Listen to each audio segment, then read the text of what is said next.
接地氣啊！香港政府其實點解嗰啲油價咁貴？罪魁禍首就係你政府同呢個油商合謀定價。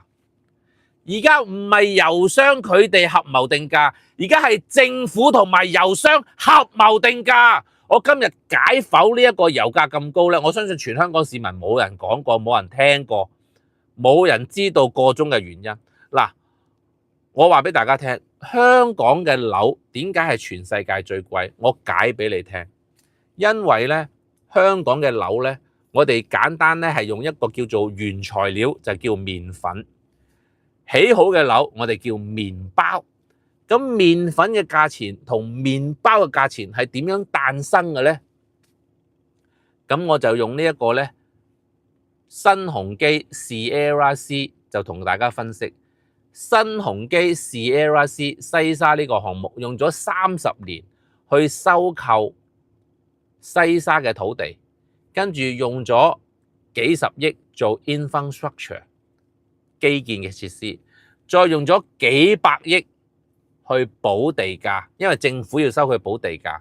咁我問你啦，新鴻基由農地轉為，譬如 V 松地 R， 譬如佢用呢一個農地轉為 R 地，咁佢中間要補地價，要收地，要賠償，要搬遷咁。咁我哋呢叫麵粉啊嘛。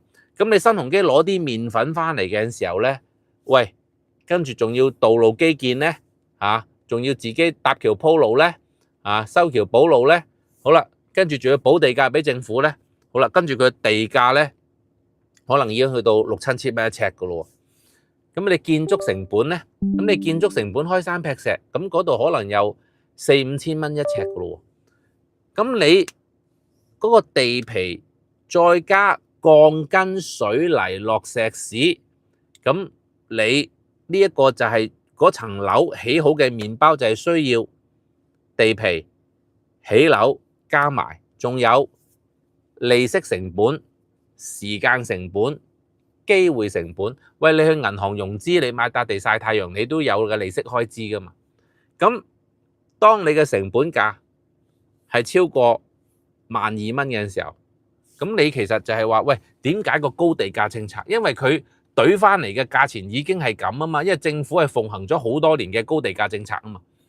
咁佢懟翻嚟當起好埋，佢個 costing 都要12,000至13,000蚊一尺。咁跟住生不逢時出嚟嘅時候，就係舊年最差嘅地產市道推出嚟 Sierra C。喂，佢 there's so much going on 嘅，佢個 plan 係 plan 咗30年，嗰啲樓係要起噶啦。當佢攞到預售，當佢嘅 infrastructure 做好，當佢個預售樓花同意紙申請好，起緊嘅時候 there's so much going on， 佢一定要賣嘅，佢唔可以擺噶嘛。佢只能夠拖慢嘅速度擺。好啦，咁佢賣嘅時候，咁佢要 base on 個 market price 噶嘛。如果你超越咗個市場價格，咪冇人買咪死咯。咁新鴻基賣樓好叻噶嘛，佢用擠牙膏嘅方法，但係都點樣叻？時勢做英雄，你沙士賣樓點賣你都死，啱唔啱？咁所以舊年賣樓咧，佢做咗一個咩方法咧？新鴻基就好叻。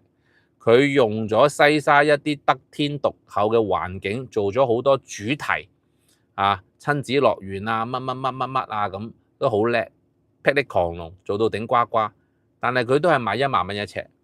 所以你舊年我都諗過買 Sierra C 嘅，我舊年咧，喂大佬一